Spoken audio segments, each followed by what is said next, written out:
MASH was more than just a show. It was a lifeline. It made people laugh during hard times, and its characters felt like old friends. But behind the scenes, not everyone was happy. One by one, beloved actors made the shocking decision to leave. Some walked away for fame and fortune.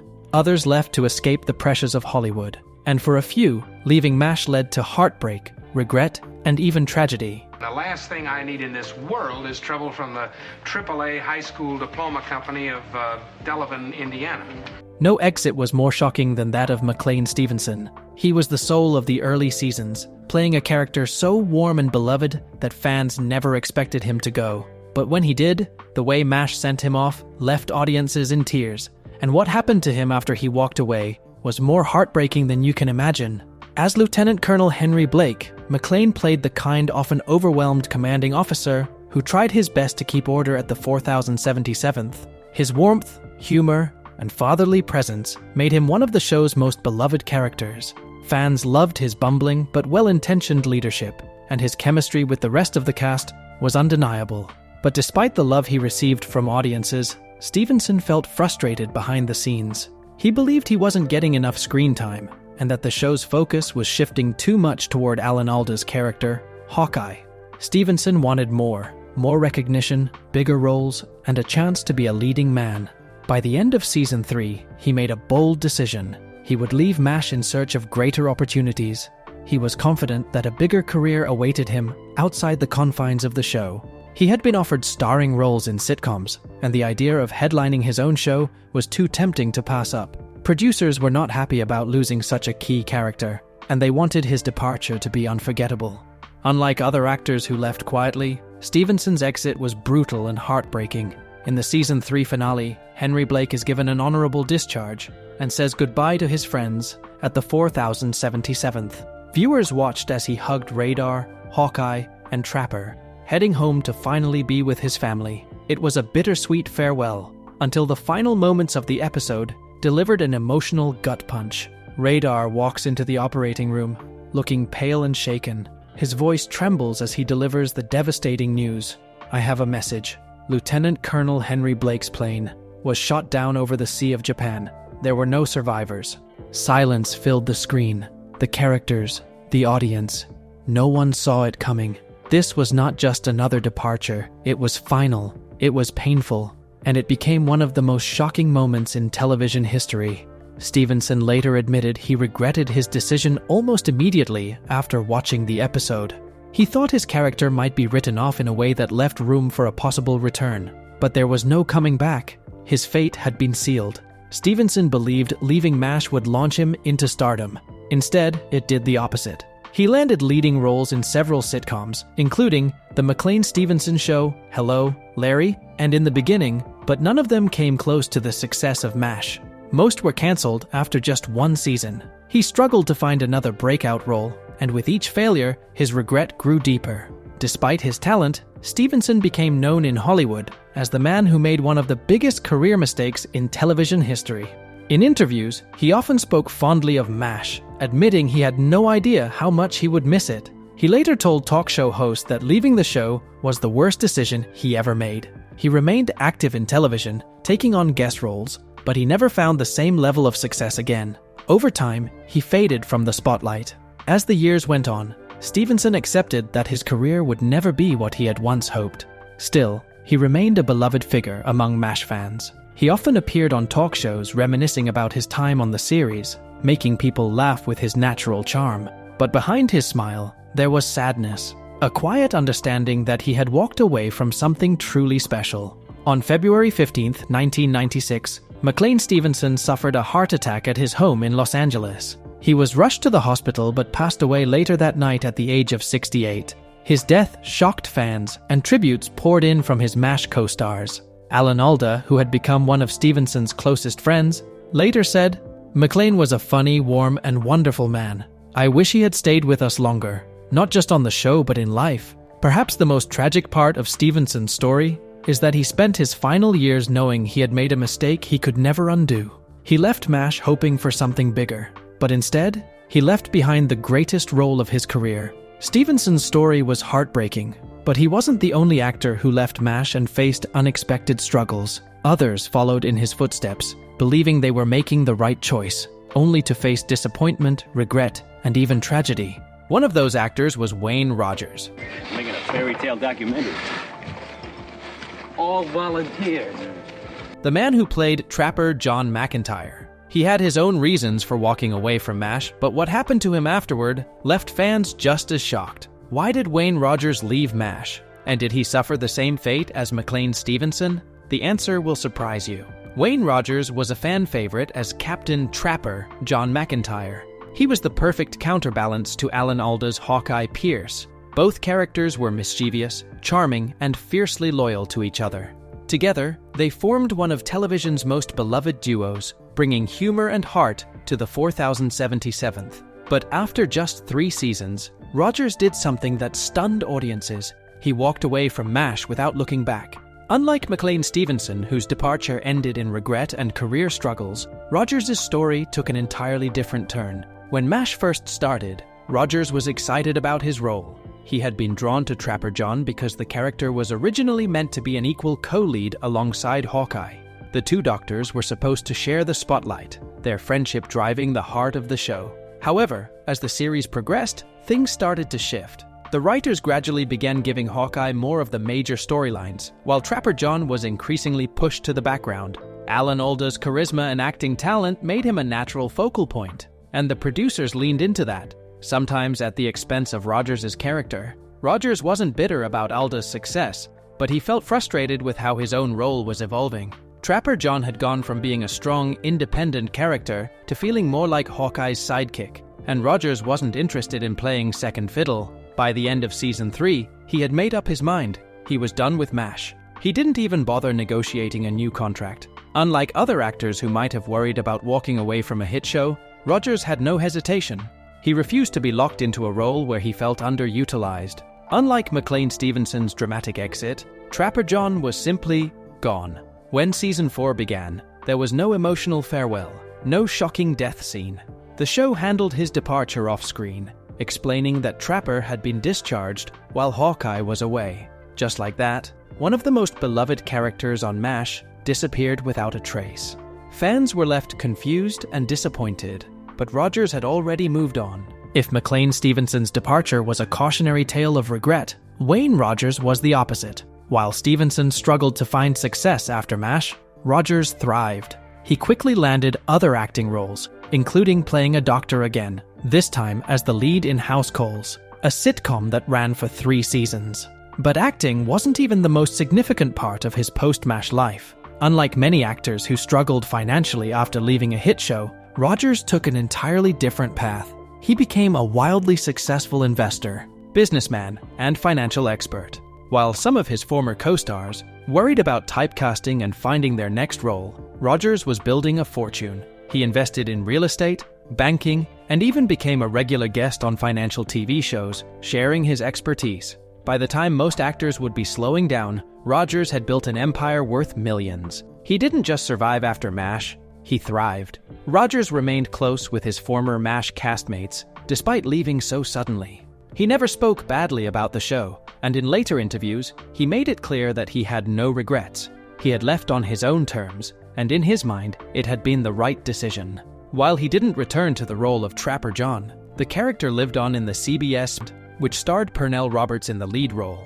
The series ran for 7 seasons, proving that Trapper had been a strong enough character to carry his own show, just not with Wayne Rogers playing him. On December 31st, 2015, Rogers passed away at the age of 82 due to complications from pneumonia. His death saddened fans, but his legacy was undeniable.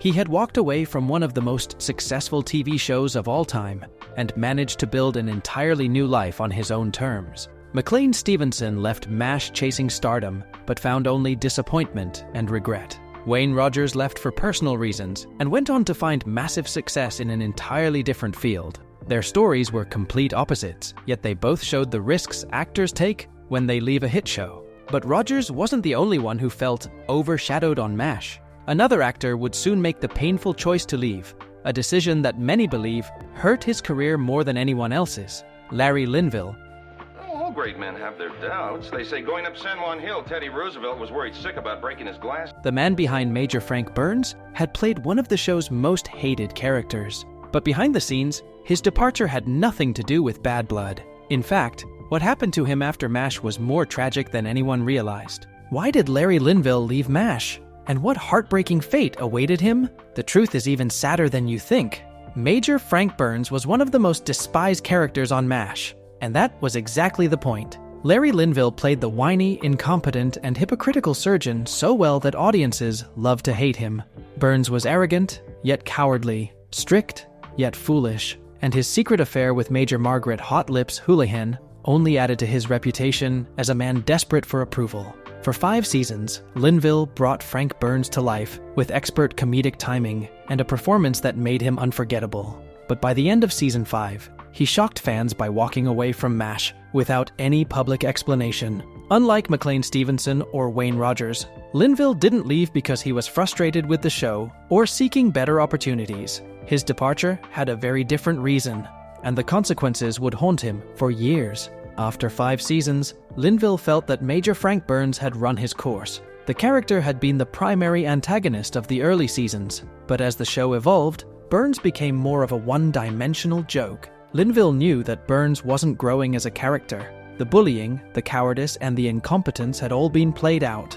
Unlike other actors who left MASH expecting better roles, Linville made the difficult decision to leave because he didn't want to keep repeating the same lines and behaviors over and over again. He was afraid of being typecast forever. He had spent years playing a character audiences loved to hate, and he feared that if he stayed any longer, he would never escape the shadow of Frank Burns. So, with no bitterness and no drama, Linville chose not to renew his contract after season 5. He left on good terms, hoping to branch out into other roles. But what came next was not what he expected. Unlike Wayne Rogers, who found success outside of acting, Linville was a character actor through and through.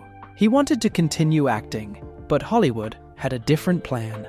No matter how many roles he auditioned for, producers and casting agents saw only one thing: Frank Burns. Linville's face had become too recognizable, and he struggled to convince people that he could play anything else. He took guest roles on TV shows like The Love Boat, Fantasy Island, and Murder, She Wrote, but none of them gave him the breakout opportunity he needed.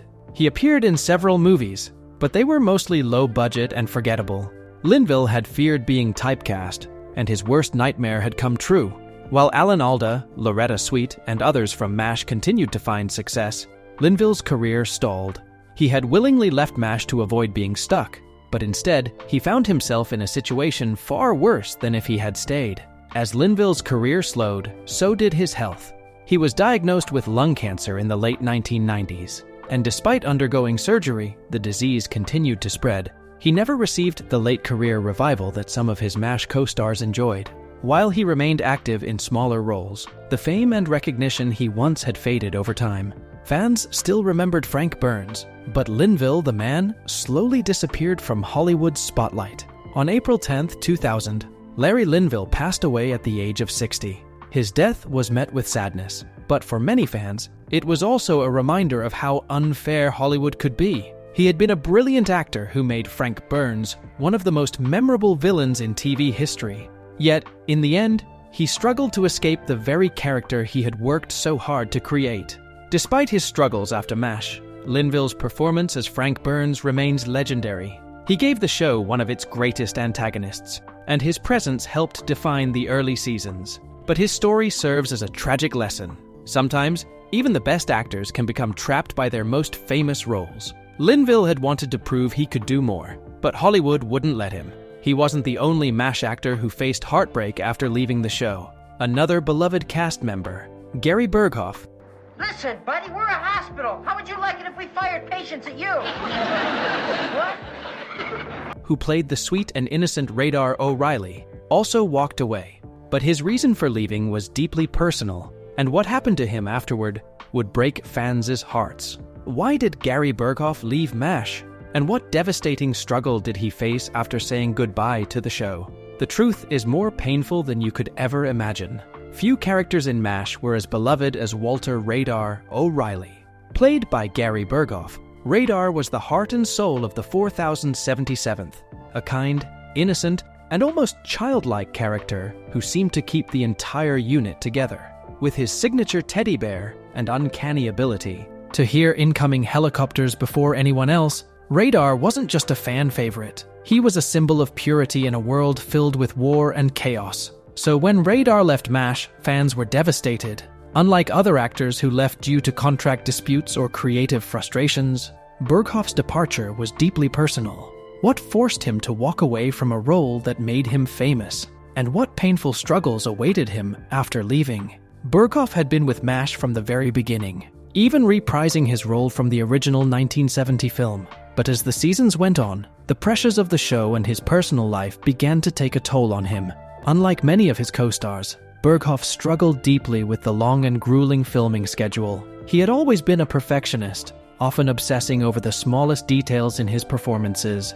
While this made his portrayal of Radar unforgettable, it also drained him emotionally. Behind the scenes, Burghoff was facing intense personal struggles. His marriage was falling apart, and he felt the pressure of balancing work and family life. The weight of these personal issues, combined with his growing exhaustion from the show, led to his difficult decision. He had to leave MASH to save himself. Unlike Trapper John or Frank Burns, Radar was given a proper, heartfelt farewell. In Season 8, MASH aired a two-part episode titled Goodbye, Radar, where his character was discharged from the 4077th to return home and take care of his family after his uncle's death. The episode was filled with emotion, and the final scene of Radar walking away left fans in tears. It was a moment that symbolized the end of innocence for the 4077th. His departure left a void that was never truly filled, and many fans believe the show was never quite the same after he left. Leaving MASH was meant to give Burghoff peace and stability,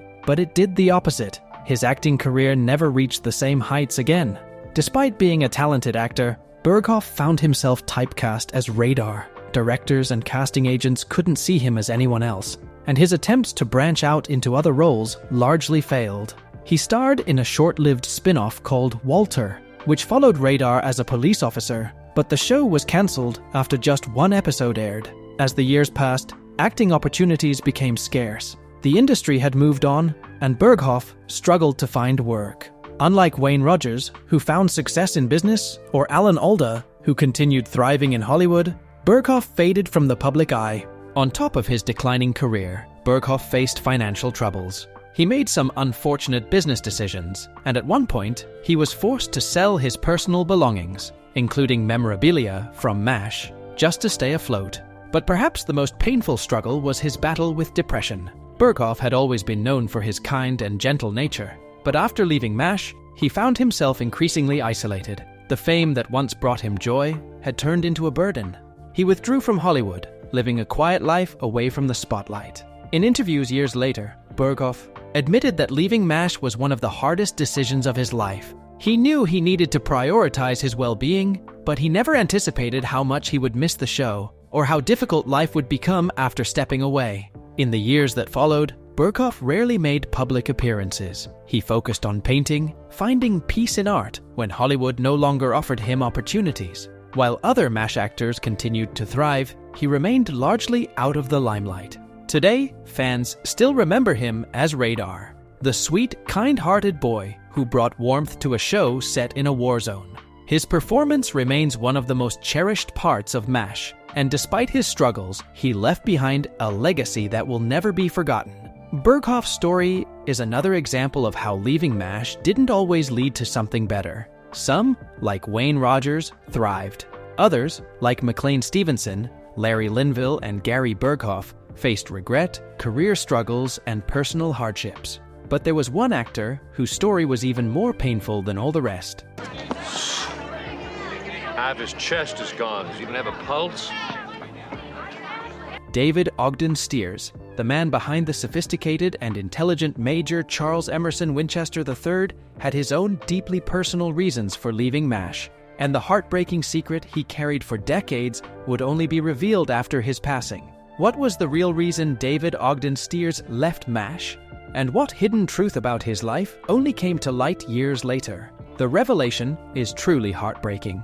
David Ogden Stiers brought a level of sophistication and dry wit to MASH that had never been seen before. As Major Charles Emerson Winchester III, he replaced Frank Burns as the resident foil to Hawkeye and BJ. But unlike Burns, Winchester wasn't a buffoon. He was intelligent, cultured, and often looked down on his fellow doctors. But beneath his arrogance was a man with a deep sense of honor and compassion. Fans quickly warmed to his character, and Stiers became a crucial part of MASH's later seasons. So when he left the show, many were left wondering, why would he walk away from such a successful role? Unlike some of his co-stars, Stiers didn't seem unhappy with his character or frustrated with screen time. His departure seemed sudden and unexplained. But the real reason David Ogden Stiers left MASH was something he kept hidden for most of his life. A secret so personal that he feared it would destroy his career. Stiers joined MASH in its 6th season, replacing Larry Linville's Frank Burns. Unlike Linville, who left because his character had become too one-dimensional, Stiers' departure was not due to creative dissatisfaction. After playing Major Winchester for 5 seasons, Stiers saw the writing on the wall. MASH was coming to an end. With only 1 season left, he decided to leave before the finale, quietly bowing out in a way that wouldn't disrupt the show's final moments. His departure was handled with dignity. Winchester received orders for a prestigious position at a Boston hospital, allowing him to return home, finally escaping the war he so despised. While Stiers' departure seemed like a natural career move, there was more to his decision than met the eye. David Ogden Stiers was a deeply private man, and for decades, he carried a secret he believed would ruin his career. He was gay. In the era of MASH, Hollywood was not a safe place for LGBTQ+ actors. Studios were notorious for blacklisting actors who were suspected of being gay, believing it would make them less marketable. Many lived in fear of being outed, knowing it could end their careers overnight. Stiers was no exception. He kept his personal life completely private, refusing to discuss relationships or his sexuality in interviews. He knew that even a whisper of the truth could mean losing everything. By the time he left MASH, he had spent years hiding his true self, living in fear that his secret would be exposed. The pressure of maintaining that secrecy weighed heavily on him, and while he loved acting, he longed for a life where he didn't have to constantly hide who he was. After leaving MASH, Stiers went on to have a successful career in television, film, and voice acting. He became a familiar voice in Disney classics, playing iconic characters like Cogsworth in Beauty and the Beast and Governor Ratcliffe in Pocahontas. But despite his continued success, he remained deeply closeted. Even as Hollywood slowly became more accepting, Stiers feared what coming out might mean for his career. He had spent so many years guarding his secret that breaking free from it seemed impossible. It wasn't until 2009, more than 2 decades after MASH ended, that Stiers finally came out publicly. In an interview, he admitted that he had kept his sexuality hidden for fear of losing work. "I wish to spend my life's twilight being just who I am," he said. For many fans, the revelation was met with love and support. But for Stiers, it was bittersweet. He had spent most of his life living in fear, only feeling free to be himself in his final years. In 2018, David Ogden Stiers was diagnosed with bladder cancer. He fought bravely, but the disease spread aggressively. On March 3, 2018, he passed away at the age of 75. His death was a heartbreaking moment for fans and co-stars alike. Those who had worked with him remembered him as a kind, intelligent, and deeply talented man. Many expressed sadness that he had spent so much of his life hiding who he truly was, unable to enjoy the full freedom that others had. Despite the pain of living in secrecy, David Ogden Stiers left behind a legacy of brilliant performances. His portrayal of Major Winchester remains one of the most nuanced and beloved characters in MASH. Unlike Frank Burns, Winchester had depth. He could be arrogant and smug, but he also had a heart. His compassion was seen in moments like when he helped a group of Korean musicians escape the war, or when he broke down after realizing a wounded soldier would never play the piano again. Stiers' story is a reminder of how far Hollywood has come, and how much some actors had to sacrifice just to live their truth. He may have left MASH quietly, but his impact on the show and the world of entertainment will never be forgotten. Every actor who left MASH had their own reason.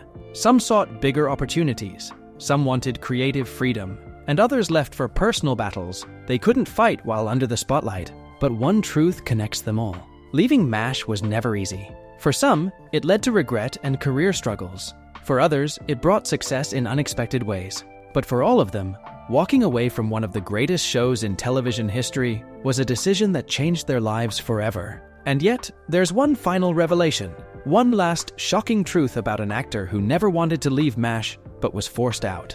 A departure so secretive that even longtime fans don't know the full story. Who was the actor who was pushed out of MASH? And what dark secret was covered up to protect the show's legacy? The answer will leave you speechless. The shocking truth centers around Patrick Adiarte, the actor who played Ho-Jon. Yeah. Oh, I didn't think you'd give me bribe money. Bribery is dishonest. The Korean houseboy who served as a beloved character in the early seasons of the show. But while his exit seemed like just another creative decision at the time, the truth behind his removal reveals something far darker about Hollywood in the 1970s, and how even a show that pushed boundaries had its limits. In the early days of MASH, Ho-Jon was a fan favorite. Played by Patrick Adiarte, Ho-Jon was introduced as the 4077th houseboy, often assisting Hockey and Trapper John. While he was primarily used for comedic moments, his character also provided some of the show's most emotional storylines. One of the most memorable Ho-Jon episodes came in Season 1, when Hawkeye and Trapper tried to raise enough money to send him to medical school in the United States. It was a touching moment that showcased the deep bonds formed between the American doctors and the people of Korea. But despite his strong presence in the early episodes, Ho-Jon suddenly disappeared from the show. There was no farewell. No explanation. He was simply gone. For years, fans assumed the writers had simply written him out as the show evolved. But the real reason was much more controversial. The decision to remove Ho-Jon from MASH wasn't a creative one. It was political. At the time, Hollywood executives were growing increasingly wary of showing close relationships between white and Asian characters on television. Even though MASH was praised for its groundbreaking storytelling, it still had to operate within the rigid, often discriminatory rules of the entertainment industry in the 1970s. Rumors swirled that Adiarte was removed from MASH because producers feared that his growing role would force them into difficult storytelling choices, particularly regarding interracial relationships. The idea of a Korean character becoming too central, especially in a role that wasn't purely comedic, was seen as risky by the network. While MASH openly criticized war, authority, and even the US government, it still had to work within the constraints of the time. And in the 1970s, the entertainment industry was still deeply uncomfortable with certain racial dynamics. So, quietly and without explanation, Ho-Jon was erased from MASH. No grand exit, no dramatic farewell. He was simply gone, as if he had never existed. Unlike some of his co-stars who struggled after leaving MASH, Patrick Adiarte had already been a well-known actor before joining the show. He had appeared in major films like The King and I and Flower Drum Song, making him one of the few recognizable Asian American actors in Hollywood at the time.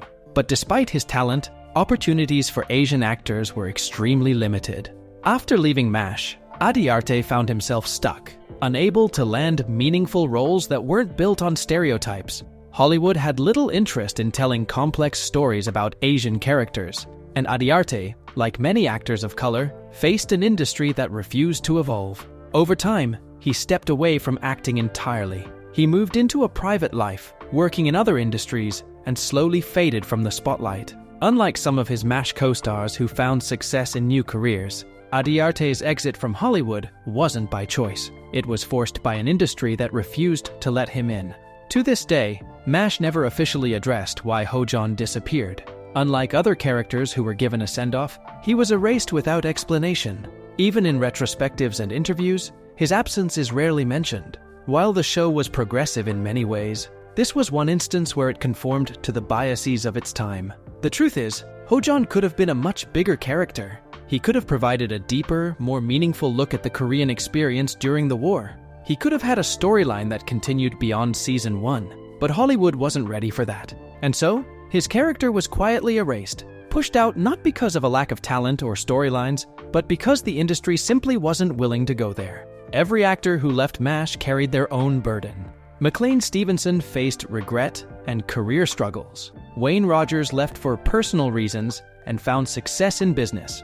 Larry Linville struggled with typecasting. Gary Burghoff left for his mental health but never regained his career. David Ogden Stiers spent decades hiding his true self. But Patrick Adiarte's departure is perhaps the most tragic of all. Not because of personal failure, but because of an industry that refused to let him thrive. He didn't leave MASH because he wanted to. He was pushed out, erased from the show's history, and left to navigate an industry that saw him as expendable. So there you have it, the shocking truth behind why these actors left MASH. Now we want to hear from you. Which actor's departure surprised you the most? Do you think any of them made the right decision? Or do you feel they should have stayed? Let us know in the comments below. And if you enjoyed this deep dive, don't forget to like, subscribe, and hit that notification bell so you never miss a new video. Before you go, check out our next video, MASHcast Then and Now in 2025, How They Look Like Now, appearing on your screen right now. Thanks for watching, and I will see you in the next one.